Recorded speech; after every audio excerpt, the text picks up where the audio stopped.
Kadipaten Surabaya terletak di bagian timur Pulau Jawa. Adipatinya bernama Jayengrana mempunyai seorang putri yang cantik sekali, yang bernama Dewi Purbasari. Kecantikannya sudah terkenal di seluruh negeri. Suatu hari Adipati Jayengrana kedatangan tamu dari Madura yang bernama Pangeran Situbondo. Dia didamping oleh dua orang pengawal yang bernama Gajah Seta dan Gajah Menggala. Pangeran Situbondo adalah putra Adipati Cakraningrat, seorang bupati di Madura. Ada maksud apa kiranya pangeran berkunjung ke Kadipaten Surabaya? Tanya Jayengrana. Maksud kedatangan saya untuk meminang putri Paman Jayengrana, yaitu Putri Dewi Purbawati, jawab Pangeran Situbondo. Mendengar penjelasan dari Pangeran Situbondo, Adipati Jayengrana tidak dapat mengambil keputusan sendiri. Dia tidak bisa begitu saja menerima pinangan itu. Pangeran, biarlah saya berembuk dulu dengan Dewi Purbasari, pinta Jayengrana. Saya tunggu keputusan Dewi Purbasari, Paman, jawab Pangeran Situbondo. Adipati Jayengrana kemudian menemui putrinya, dan menyampaikan maksud kedatangan Pangeran Situbondo. Sebenarnya Dewi Purbasari tidak menyukai Pangeran Situbondo, karena mempunyai watak berangasan. Cara bicaranya pun tidak sopan. Apalagi dia juga mempunyai cacat kaki sehingga jalannya pincang. Adipati Jayengrana menjadi bingung. Ia mencari cara untuk menolak pinangan Pangeran Situbondo, dengan cara halus, agar Pangeran Situbondo dan Adipati Cakradiningrat tidak tersinggung. Kemudian, Adipati Jayengrana berkata kepada putrinya, "Putriku, terimalah pinangannya, tetapi dengan mengajukan sebuah syarat. Katakanlah kepadanya bahwa kamu mau dipinang asalkan Pangeran Situbondo mau membuka hutan di daerah barat Surabaya, untuk dijadikan pemukiman," kata Adipati Jayengrana. "Bagaimana kalau Pangeran Situbondo mampu membuka hutan itu, Ayahanda?" jawab Dewi Purbasari. "Putriku, hutan itu sangat lebat, pohonnya besar-besar dan banyak binatang buasnya. Tidak mungkin Pangeran Situbondo mampu membuka hutan itu," jawab Adipati Jayengrana. Mereka berdua kemudian menemui Pangeran Situbondo yang sedang menunggu di ruang pendopo. "Pangeran Situbondo, aku akan menerima pinanganmu, tetapi aku mengajukan satu syarat. Apabila pangeran mampu membuka hutan di sebelah barat Kadipaten Surabaya, menjadi sebuah pemukiman, aku bersedia menjadi istri Pangeran Situbondo," pinta Dewi Purbasari. Setelah mendengar permintaan dari Dewi Purbasari, Pangeran Situbondo menyanggupi permintaan tersebut. Dia tertawa senang karena Dewi Purbasari yang diidam-idamkan mau menjadi istrinya, walaupun dengan syarat yang sangat berat. "Baik Dewi Purbasari, aku menyanggupi syaratmu itu walaupun sangat berat bagiku. Aku akan membuka hutan di sebelah barat Kadipaten Surabaya untukmu," jawab Pangeran Situbondo. Kemudian, Pangeran Situbondo menyuruh pengawalnya pulang untuk mengabarkan kepada ayahnya. Sementara ia sendiri langsung menuju hutan Surabaya untuk memulai membabat hutan. Selang beberapa hari kemudian, Adipati kedatangan tamu yang bernama Jakataruno, putra Bupati Kediri. Jakataruno adalah kekasih Dewi Purbasari. Kemudian, Dewi Purbasari menceritakan kedatangan Pangeran Situbondo dari Madura, yang hendak meminangnya. Dan menceritakan juga syarat yang diberikan kepada pangeran tersebut.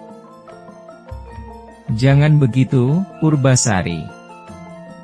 Jika Pangeran Situbondo mampu membuka hutan, lalu aku bagaimana, kata Jakataruno. Sabarlah, Kang Mas. Jangan khawatir, aku masih tetap mencintaimu. Kalau Kang Mas khawatir, bagaimana kalau Kang Mas menyusul Pangeran Situbondo ke hutan, dan menggagalkan Pangeran Situbondo membuka hutan, rayu Dewi Purbasari. Jakataruno langsung berangkat menuju hutan menyusul Pangeran Situbondo. Dilihatnya ia masih asyik mengayunkan kapaknya untuk menebang pohon. Kisanak, apa yang kau lakukan di hutan ini? Tanya Jakataruno. Aku ingin membuka hutan ini dan akan kujadikan sebuah pemukiman, jawab Pangeran Situbondo. Ku peringatkan, jangan merusak hutan di barat Kadipaten Surabaya ini. Hentikan pekerjaanmu, atau aku yang akan menghentikannya, bentak Jakataruno tiba-tiba. Kemudian, terjadilah perang mulut antara kedua pemuda tersebut, sehingga terjadi perkelahian yang seru. Dalam perkelahian itu, Jakataruno berhasil dilemparkan oleh Pangeran Situbondo hingga tersangkut di atas pohon. Jakataruno meminta tolong agar diturunkan dari pohon itu, tetapi ditinggalkan saja oleh Pangeran Situbondo. Jakataruno terus saja menjerit, meminta tolong. Tak lama kemudian, lewatlah seorang pemuda yang bernama Jaka Jumput. Pemuda itu setiap hari masuk hutan untuk mencari dedaunan, kulit pohon dan akar-akaran untuk dijadikan jamu. Jaka Jumput tinggal di desa yang bernama Praban Kinco.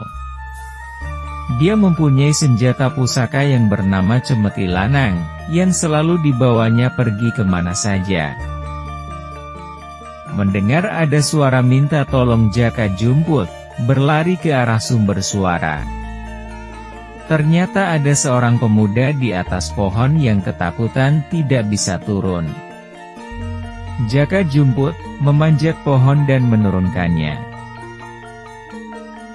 Mengapa engkau sampai berada di atas pohon itu? Tanya Jaka Jumput. Aku baru saja berkelahi dengan seseorang. Namanya Pangeran Situbondo. Dia sedang merusak hutan, semua pohon ditebangi, aku sudah melarangnya, tapi aku malah dipukuli dan dilemparnya ke atas pohon. Apakah kamu rela hutan ini jadi rusak? Jawab Jakataruno, sambil menghasut. Aku tidak rela hutan ini rusak.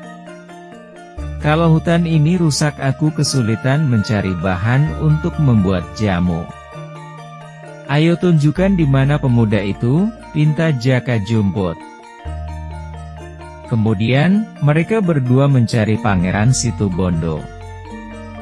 Dengan wajah yang bersungut-sungut akhirnya mereka melihat Pangeran Situbondo, sedang istirahat karena kelelahan menebang pohon. Langsung saja Jaka Jumput menyerang Pangeran Situbondo yang baru saja tiduran. Dihajarnya Pangeran Situbondo dengan menggunakan pusaka Cemeti Lanang. Pertarungan berjalan seru karena kedua sama-sama sakti. Akhirnya, Jaka Jumput berhasil mengalahkan dan membunuh Pangeran Situbondo. Sesaat kemudian Jakataruno sudah berada di dekat Jaka Jumput. Disuruhnya Jaka Jumput mengambil ikat kepala Pangeran Situbondo. Kemudian, ikat kepala itu diserahkan kepada Jakataruno. Jakataruno memang licik. Setelah diterimanya ikat kepala itu, dia langsung lari meninggalkan Jaka Jumput sendirian. Jaka Jumput merasa ditipu, lalu mengejar Jaka Taruno ke Kadipaten Surabaya. Tak lama kemudian sampailah Jaka Taruno di Kadipaten Surabaya. Jaka Taruno mengaturkan sembah, dan kemudian menceritakan bahwa Pangeran Situbondo telah dibunuhnya. Lalu ia mengeluarkan sebuah ikat kepala dan menyerahkannya kepada Adipati Jayengrana.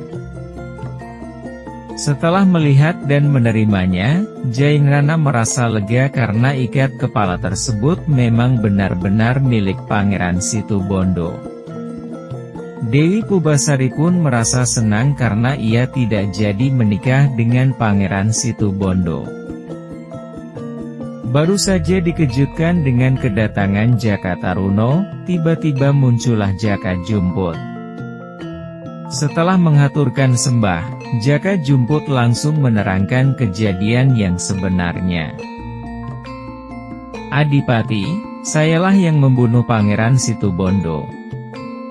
Saya juga yang telah menolong Jaka Taruno dari atas pohon karena dilempar oleh Pangeran Situbondo," jelas Jaka Jumput. Setelah mendengar penjelasan itu, Jaka Taruno hanya terdiam tidak bisa berkata apa-apa. Adipati Jayengrana langsung menanyai Jaka Taruno, apakah benar yang dikatakan pemuda itu. Jaka Taruno hanya menduduk tidak mau menjawab. Berkali-kali Adipati Jayengrana mengulangi pertanyaannya, tapi Jaka Taruno tidak pernah menjawabnya. Karena jengkel sekali, Adipati Jayengrana marah dan mengumpat Jaka Taruno. "Jaka Taruno, jawab pertanyaanku. Kenapa kamu diam saja?